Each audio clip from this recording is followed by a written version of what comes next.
I was 22, I started renting the downstairs apartment in my parents' house just to save money, but also have a little more privacy. Even though my parents would go away a decent amount, it still just felt like I had no privacy and couldn't even have friends or girls over in peace. The downstairs apartment is separated by a lockable door in the stairway. It was an open layout down there, with the mini kitchen being a part of the living room area. There was then my bedroom, bathroom, and laundry room down the hall, and a side entrance through the living room. This happened on a weekend that my parents were away, so I could be as loud as I wanted. I had my friends Anthony and Jay over just to shoot the shit and have a couple drinks on the couch watching the hockey game.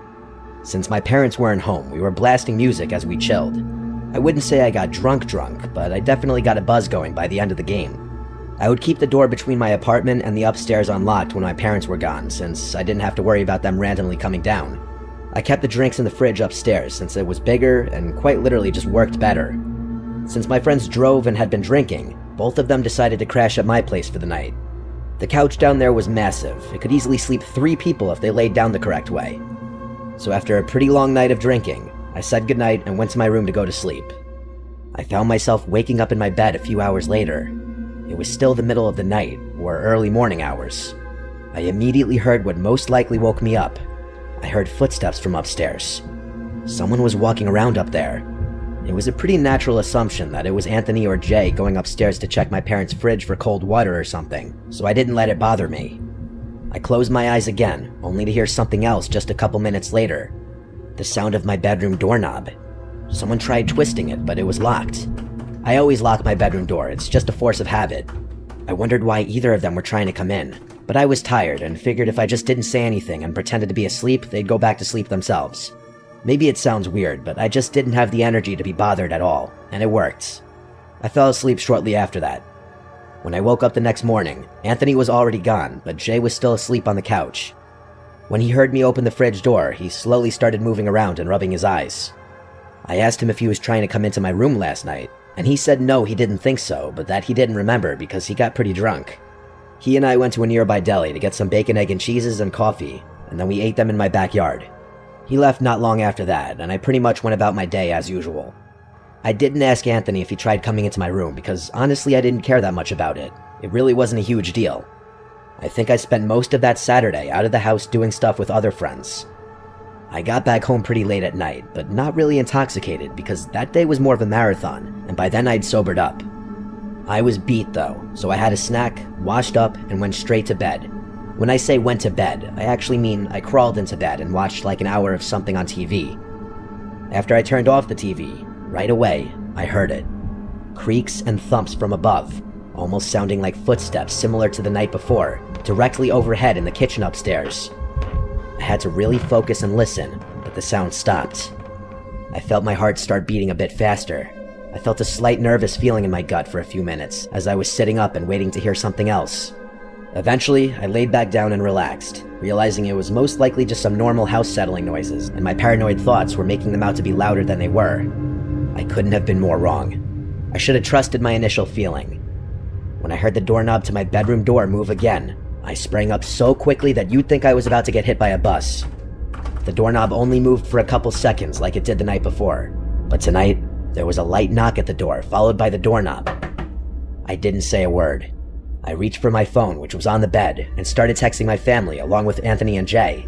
I knew the chances of it being one of my friends were next to zero, but deep down I was hoping one of them would by some chance respond back saying, yes, it's me. My parents didn't answer the phone, they must have been asleep. They were not supposed to be back until Monday. There was no way I was about to say, who's there? I quietly got out of my bed and hid behind the corner dresser, grabbing a blunt object in the scary chance that whoever was out there would kick the door down and rush the bed. I'm not kidding, I think 10 minutes went by and I didn't move from the spot, but there wasn't another set of knocks. I called 911 finally and whispered as quietly as I could while still being loud enough to hear. I waited on the line with a 911 operator until the police arrived.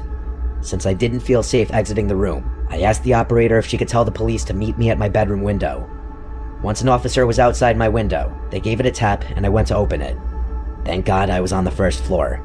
I handed him the key to the side door, and moments later I heard the entrance to my apartment open. It was only then that I left my bedroom and was greeted by 2 officers.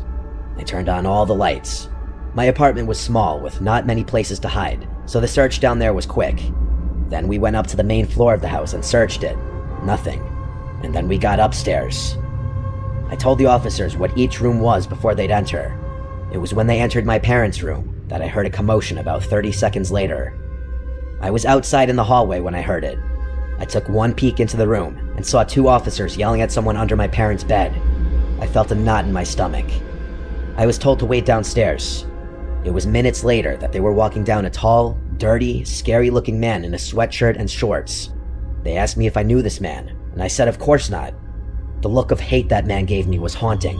He looked like he could have been homeless, crazy, or both. Once he was out of the house, I felt a million times better. The police told me that if I or my parents wanted to follow up with this, to call the precinct. After they left, the first thing I did was text every family and friends group chat I had. Being that it was so late, only a few people responded. I called my parents first thing in the morning to explain what happened. They were of course in awe, as anyone would be, but because the man was homeless and nothing was apparently stolen, my parents didn't pursue any legal action. I feel like it's possible I left the front door unlocked that night Jay and Anthony came over, and he simply walked right in when we were blasting music. Or, a scarier thought, he could have been in the house for much longer than that, and we just never knew.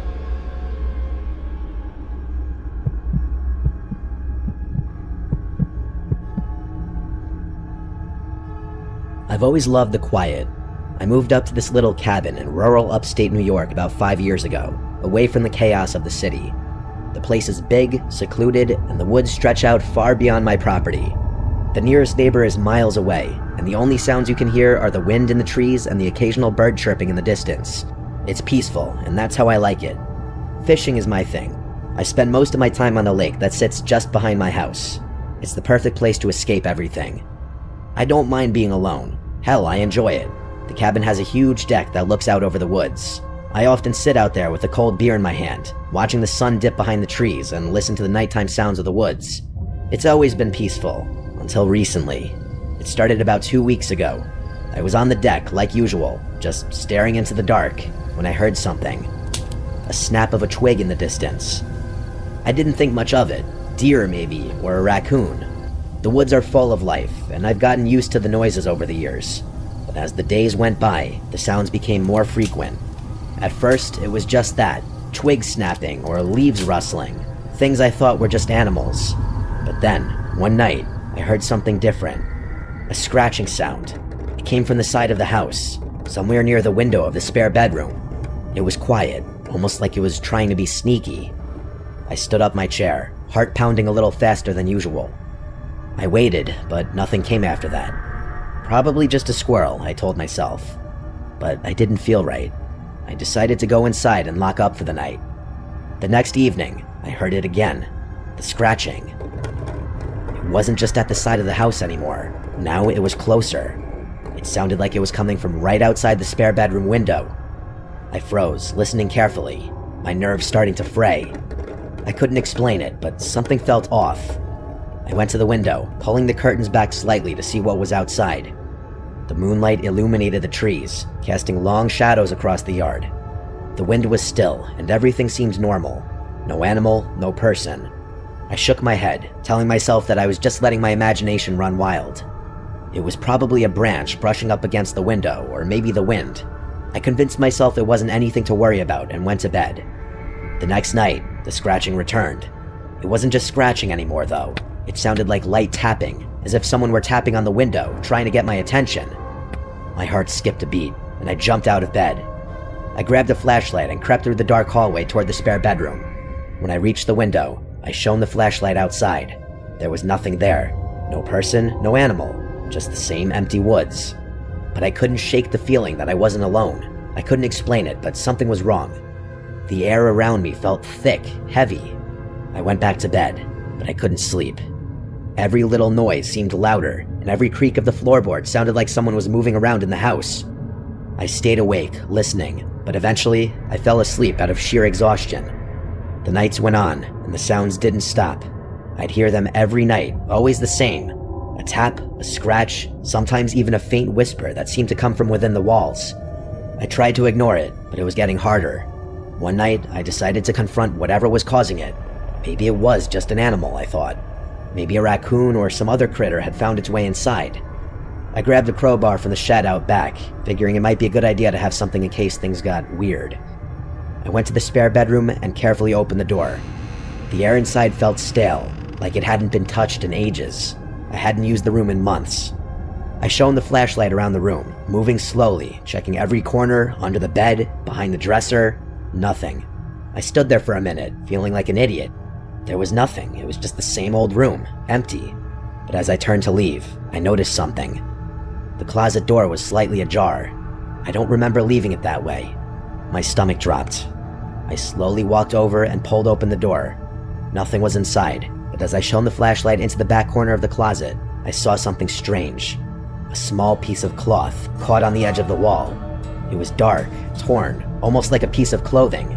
My breath caught in my throat. I couldn't think straight. My mind raced. Was someone here? Had someone been inside my room? I backed out of the room, my heart thudding in my chest. I slammed the door shut and bolted it. I couldn't stay in that house another second. I went outside, hoping the fresh air would clear my mind. The darkness of the woods felt like it was closing in on me, but I tried to shake it off.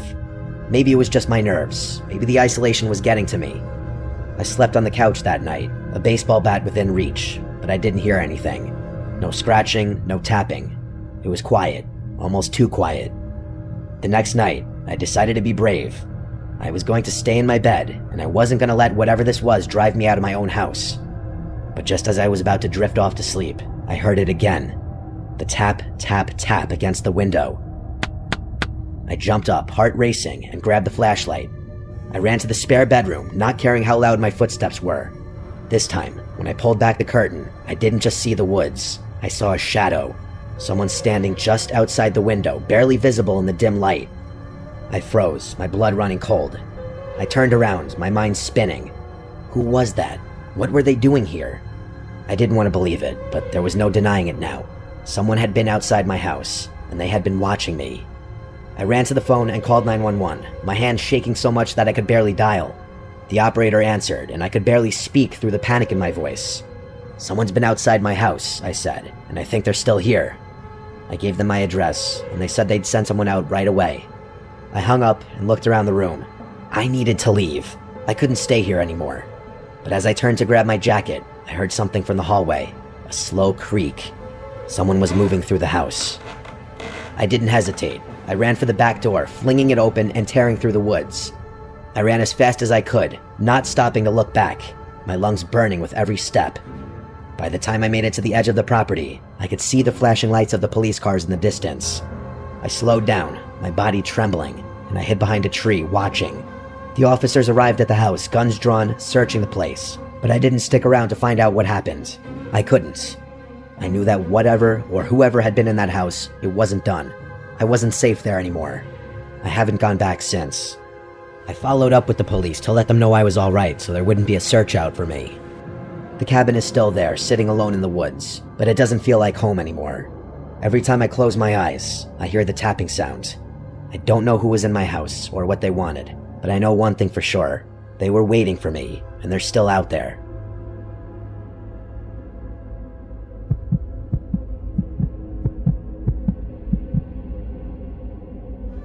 This happened when I was about 15 years old, back in 2008.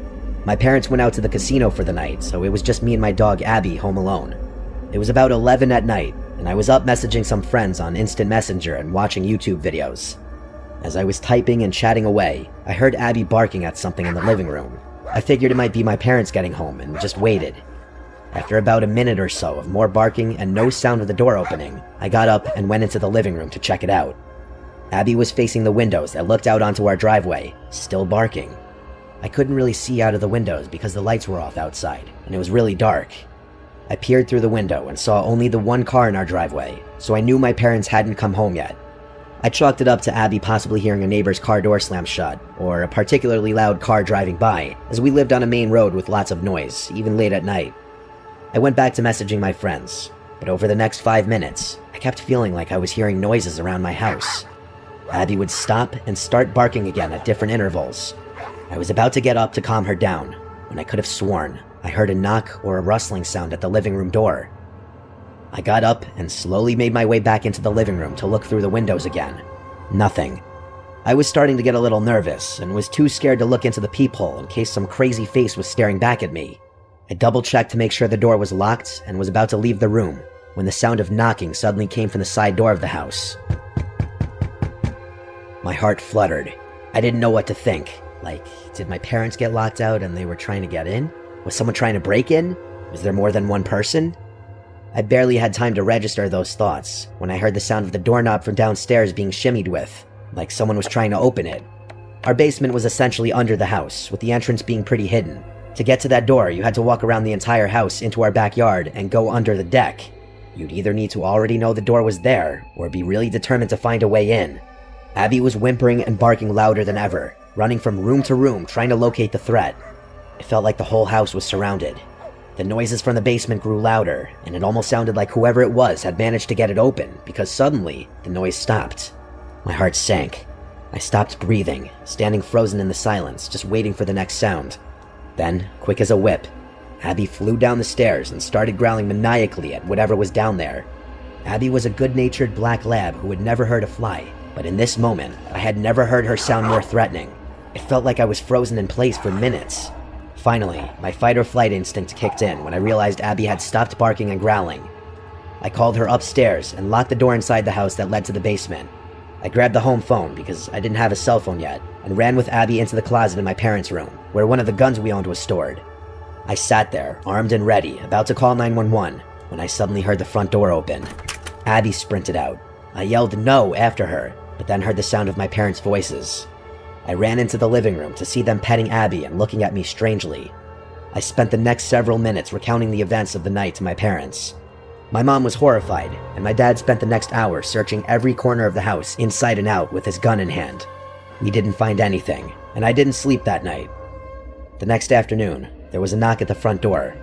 My heart immediately skipped a beat, and I instinctively darted into another room. My dad opened the door to find my Uncle Pete standing there with an envelope in his hand. Uncle Pete was a narcissistic creep, to say the least.